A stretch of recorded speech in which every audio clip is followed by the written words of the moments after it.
Yeah. Here we go. Guess who's back? Guess who's back? And with an Arby's drink. This is the one thing when you go on the road, at least for me, I eat absolutely terrible. Like, I mean, it's Arby's. There's a Coke in here. I had mozzarella sticks just earlier. I won't waste your time with how badly I eat when I'm on the road. But anyway, my name is Greg Underdahl. Welcome to Angling Uploaded. If this is your first time here, I am a videographer. I'm an editor, producer, done some on-camera stuff. I mean, I'm a jack of all trades. Seriously, I'm really impressive. But I'm kidding. I'm kidding about the impressive part. I do those things, but I want to talk to you about, I got notes here. I want to talk to you about day one. We're back. The Bass Pro Tour is back.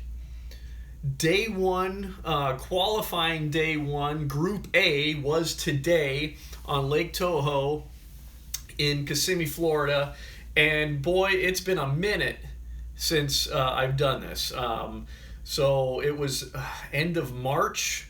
What was it? March 20th or something like that. We got a tournament in, and then the world just shut down. Everything shut down. I can't remember what tournament that was. It was stage 3 of the Bass Pro Tour in Texas. Got that tournament in, and then after that, it was like game over for like tournaments and just everything in general. So it's really good to be back and filming again, working with Major League Fishing. These guys are my brothers. I've missed these guys, all the other camera guys, the producers.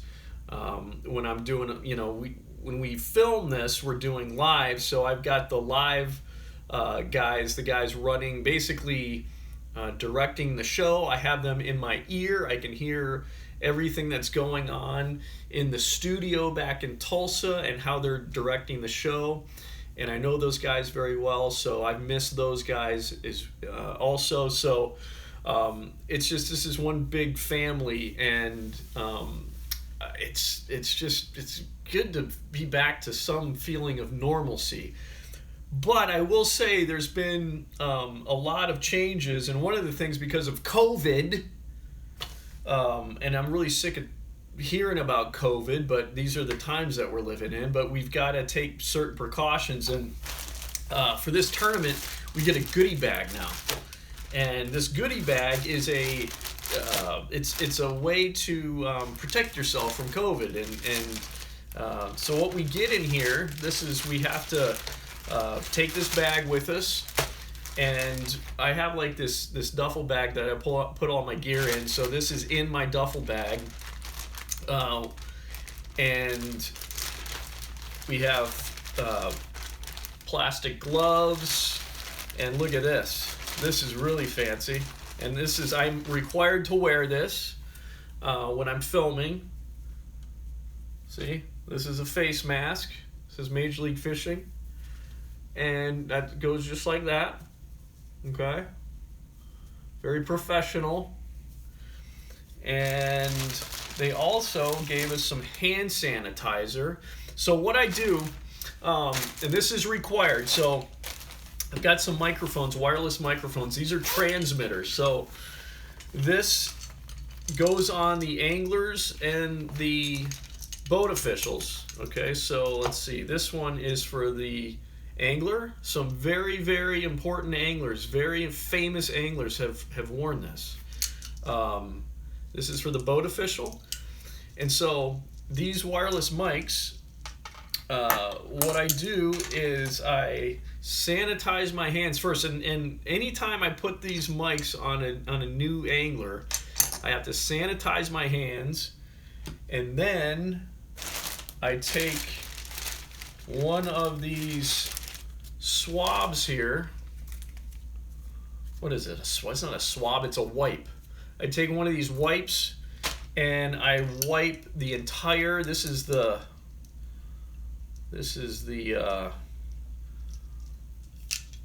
That's the actual mic itself. It goes right here on the angler. I actually have to wipe this down with an alcohol wipe, one of these. Wipe the whole thing down, and then I mic the angler. So I have to do that every time there's a change. Anytime I'm putting a mic on a different angler. So that's just one of the new protocols that has to be done in this new era of COVID-19. Just trying to be as safe as possible. I know that there's a lot of politics around this, and I'm not going to get into that. But I'm Major League Fishing is going above and beyond, trying to keep things as kosher as possible there and as safe as possible. So, as I said, it's good to be back. I've got notes here. I have a terrible memory. So I always have to go back to my notes because I can hardly remember what happened 10 minutes ago. But I'm just going to go through my day. I'm going to do this for the rest of the Bass Pro Tour season. I believe because we've had a shortened season now, I believe there's only one more tournament, Bass Pro tournament left. So that would be stage 5 if I'm not mistaken. So I'm gonna try to do the rest of the season every day after the tournament. Just kind of go through, do a recap of the day. I've done this in the past this year. Check that out. Check out the playlist, the Bass Pro Tour Experience. Kind of ripping off Joe Rogan there a little bit, but not a little bit, completely ripping off Joe Rogan. But check out the playlist, Bass Pro Tour Experience. You can see some of my other videos there. I'm in this hotel room. I got the whole hotel room to myself, and which is great. In my career as a freelance videographer, there's a lot of times where I've had to share a room. So it's one of the big pluses doing this particular gig is that I have my own room. But how it works is I get up in the morning. I get up very early. I get up at 4 in the morning. Get all my gear ready. Get dressed. Obviously, it's important to be dressed. Go downstairs to a camera room. Pick up freshly charged batteries. I think we have like 8 batteries. I'm carrying 8 camera batteries all together because I've got to have enough batteries to be out on the water the entire day. And because we're doing this live, the encoder, which sends out the signal, it's essentially a cell signal that I'm sending out that's transmitting my signal that is picked up. I don't know all the specifics of how this works, but it's picked up in Tulsa, and that's where they're directing the show, and then it goes out to the world. It's crazy that I can be out in the middle of a lake, just me and my camera, and the world can see what I'm doing out there through the power of the internet and cell phone technology. It's pretty incredible. So it's essentially like the encoder has a bunch of cell phones, essentially. That's kind of how it works. So there's different carriers. So whether it be Verizon or AT&T, Sprint, whatever, it finds the best signal out there, uses that signal. This is a very rough explanation, but uses the strongest signal and sends out my picture, and they're able to then send it out to the world in Tulsa, Oklahoma. That's where they're directing the show that you're seeing live. So basically, I get up at 4 in the morning, go down to the camera room. I'm on the 4th floor here. I go down to the 1st floor, the camera room, pick up batteries, pick up my camera for the day. I'm actually camera 8. I'll be camera 8 all year long. I love camera 8. So I get my stuff, I get in my rental car, and I drive to Big Toho Marina, which is like 20 minutes from here. And I meet I find where my angler is. So all the anglers are driving there in their own rigs, and they're all putting in there, and I basically just have to find my angler. There's 40 anglers that compete for each qualifying day. So Group A is 40 anglers, Group B is 40 anglers, if that makes sense. If you follow the Bass Pro Tour, you already knew that. So let's see, what was I saying? So I basically meet my angler. I was paired up with Gerald Sporer in the beginning. I don't think I've ever worked with Gerald before. I believe this is the first time. He's from, where is he from? He's from Louisiana. Great guy.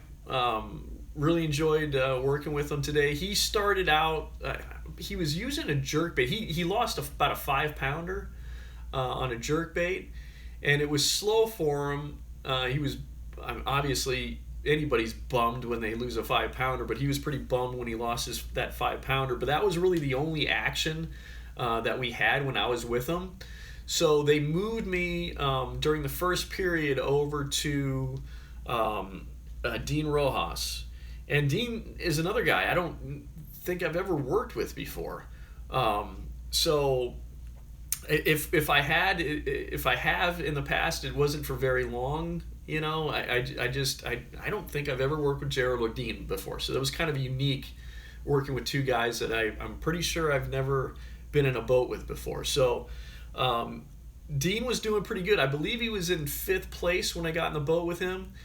And he was primarily using a chatterbait, and it was a bladed jig. It wasn't exactly a chatterbait, I don't think, but it was a bladed jig. And he was catching, I got on camera, I think I got like two or three 2-pound quality fish, you know. Here, and actually this whole year, the 2-pound, it's been set, the minimum weight has been set at 2 pounds. So every fish has to be 2 pounds or more. And he was catching, you know, keepers like 2 pounds, something like that. So he was in around like 5th place. And then it started kind of dying off for him. He went to, he changed areas and went to throwing a frog. And Dean is known for throwing a frog, topwater frog, floating frog. That bite was non-existent, was not happening. So the rest of the day, when we had, you know, pretty good action in the second period, in the beginning, it was towards the end of the first period. I think towards the end of the first period, I might have got a few fish on camera, and then also in the beginning of the second period. But then things really slacked off.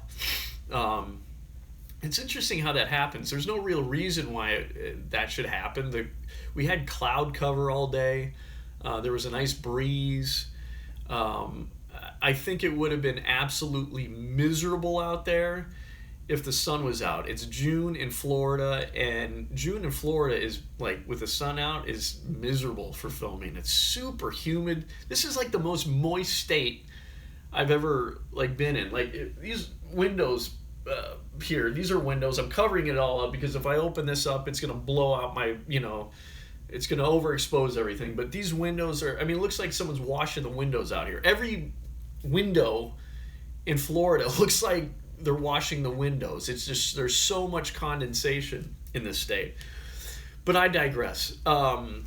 It's just, luckily the sun did not come out today, because if it did, it would have been just miserable. And the other thing that would have made it absolutely miserable is that Florida, especially when you get around they call it like Kissimmee grass and the reeds and stuff like that around here, and that's where Dean was fishing.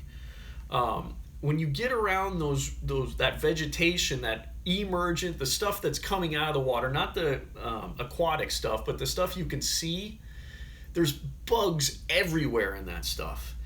And if there wasn't a breeze, those bugs would be all over us. And I kind of got a taste of that because Dean would go into some of these reeds a little bit, and all the bugs, when it's windy, they get on the vegetation, But if it's not, they come out and they just cover you. But when he took the boat in there, he would kind of rustle them up and they'd cover the boat and they'd get on all of us. But luckily we got out of there, and then the wind blew them out, off us. But I'm really got my fingers crossed. I'm going to be filming 5 more days. I really got my fingers crossed that we keep the cloud cover and we keep the wind and it doesn't get sunny out. because it's going to be hot and humid like you wouldn't believe, and then the bugs are going to be out, and it could be just, really, really bad. So I'm going to check my notes here. I want to make sure I'm not forgetting anything. It's kind of cool. So Dean has some really great memories of this body of water, Lake Toho, because back in 2001, January 2001 to be exact, he broke the BASS all-time 5-fish limit with 45 pounds here, which is extraordinary. So he kind of went through how he did that. I think he was like targeting, he was targeting bedding fish, and he took us. We were basically in the area where he did that, so it was kind of cool. I remember that tournament. I remember him doing that. So as a fan of bass fishing and kind of a historian, it's neat to be in a boat with the anglers that are part of the history books and kind of can recount those memories, and that's one of the great things about what I do. I really enjoy that. So